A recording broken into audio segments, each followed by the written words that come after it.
ये कोई कल्पना नहीं, बल्कि अगर हमारी आंखों के सामने कभी ऐसा अद्भुत जीव आ जाए तो हम डर के मारे उसी पल प्राण छोड़ दें। जिंदा बच पाना लगभग असंभव है।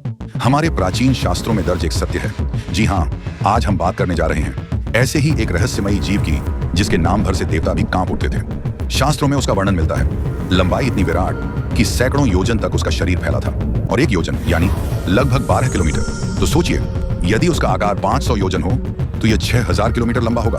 इतना विशाल कि पर्वत उसके फनों में बंधकर साधारण लकड़ी की डंडी सा प्रतीत होते थे। उसकी आंखें अंगारों जैसी लाल, उसकी जीभ मानो बिजली की तरह कड़कती, और जब वह फुफकारता तो आकाश तक कांप उठता था। श्रीमद् भागवत महापुराण और महाभारत के आदि पर्व में इस अद्भुत नाग का स्पष्ट वर्णन मिलता है। नागों का अधिपति वासुकी, यही वासुकी नाग समुद्र मंथन का आधार बना। उसका विराट शरीर मंदराचल पर्वत के चारों ओर लिपटा। एक ओर देवता खींचते, दूसरी ओर दानव, और हर बार जब वह फुफकारता तो समुद्र उबल पड़ता, धरती हिल जाती और आकाश में बिजली फट पड़ती।